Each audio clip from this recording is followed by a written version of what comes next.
It's getting cold out now. In this video, we're going to make a basic chopping board, and I mean basic.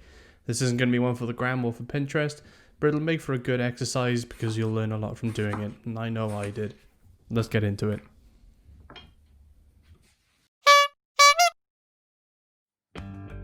The plan is simple. We make a big old chopping board out of 2 cuts of maple. Why maple? Well, best wood for cutting boards. Oh, there you go. First I'm going to take this small offcut that I had lying around the shop and chop off the end that's been stained to cut off all of the cracks and scuffs. Next I'm taking a stab at how big the board needs to be. I think a good size is around 18 by 12 by 1 inch. The boards are about 2 inches thick, so to keep it simple I'll make the board 2 inches thick, so 18 by 12 by 2. On the chop saw I'm cutting this piece down into 2 lengths of 18 inches. The board is already 6-ish inches wide, so putting both cuts side by side will hit that 12-inch mark that we were looking for. I bought this lumber online and I ended up buying it non-planed, so it was a little rough. Past me thought that current me would appreciate the exercise of having to plane the wood manually for practice. Current me doesn't like past me. If you want to know more about buying wood, I'm working on a video on how to buy lumber, so if you're interested then subscribe so you don't miss it. Here I'm putting one piece through the table saw to try and get a nice flat edge to work from, and from that a nice flat face. My thinking was that my table saw is at 90 degrees, so if I cut against it or the fence, the lumber would end up at 90 degrees. This doesn't really pan out the way I'd hoped, for reasons that require its own video, and the way to fix it is with a lot of planing. I figured I'd save the planing for later once it was all one big block. Even after putting both blocks through the table saw, the edges don't line up nicely, as you can see here. I ended up planing the edges down to flatten them off so they'd butt against each other better. To find out which needed planing, I wobbled them on a known flat surface and listened for the one with a rock in it. Not this one. There it is. Here I'm running my planer over the whole length of the edge to try and flatten it off, checking every few strokes for flatness on the flat surface or trying it against the other block until it was tight.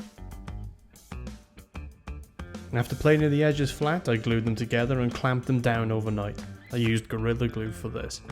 Off camera I sharpened my planer ready for a few hours of flattening out the boards the next day. Once the glue had dried, I had some work to do. The board needed all of the factory cut marks removed and the rocking from the glue up needed to be planed out. This would be fairly easy if I had machines, but I don't, so I had to do this by hand. Let's get to it. Here I'm fastening the board to the table with stoppers because I don't have a nice vise or bench dogs. Gotta make do with what you've got. These stoppers are required because the planing will just push the board around otherwise. Believe me, I tried doing this with just clamping it in place and that did not work. I did around 2 hours of planing on this board and only realised I could have used a flattening jig with a router, but honestly, I only thought to do that when I was writing the script. Once the rough marks were planed out, it was time to plane it flat. I put the board on the table saw, my known flat surface, you could use a kitchen countertop, to check for flatness, pressing each corner to see if it will rock. It's a bit counterintuitive, but if there's any of the corners that don't move, those are the ones that need to be trimmed down to meet the rest. For me, I had 2 opposite corners that needed to be planed down a smidge on both top and bottom surfaces. You can see how the planing is working here. There's a high spot on the top that I'm digging into, and a spot in the middle and end where the plane isn't hitting. Just keep going, you'll get through it eventually. I used a very shallow cut on this planer to get the work done. I found going any deeper would make me judder across the board and not get any smooth passes. I don't know if this is because the wood is hard or if my plane isn't sharp enough, or both, but I did sharpen it before doing the work. Either way, doing this with a blunt tool would be horrid. Then what do you know, doing all this planing will help you hit your exercise goals for the day. Here I'm back at the table saw to trim the ends nice and clean, but my defense falls off the bottom when I try to fit the board in. I had the idea to put the fence around the other side and then push the block into the fence to keep it square. Is that a good idea? How do you guys deal with this normally? Let me know down below. And now it's sanding time.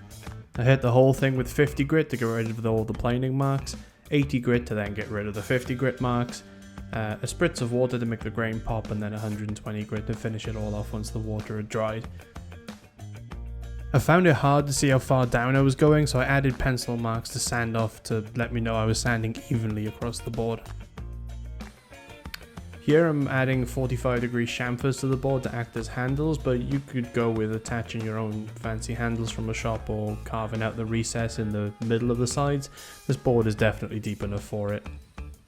I routed off the 45 degrees with my biggest bit, but my bit wasn't big enough. Stop it. I chamfered all around and sanded off the burn marks with 120 grit. Here I'm adding some water to the board to make the grain pop and then letting it dry. I'm not soaking the board, but there's enough water just to make it a little damp to the touch. And once it was dry, one final pass with 120 grit sandpaper. To finish, I added a layer of mineral oil and stopped there for the video, but you'd want to keep adding layer after layer for days and days to make sure the oil soaks deep into the board. So to review this board, there's a few things that I think are worth pointing out so that you can learn from my mistakes. Number 1, the blue marks that appeared after gluing up. I don't know what these are, but I suspect the maple didn't like the glue for some reason and made this blue stain. I couldn't sand it out quickly, so I left it. The board was a little thick. I don't own a bandsaw to cut the board down easily, and I bought the lumber thicker than I needed because I could always cut it down. Well, not without the tools I can't. The thickness made it hard to plane, which leads to...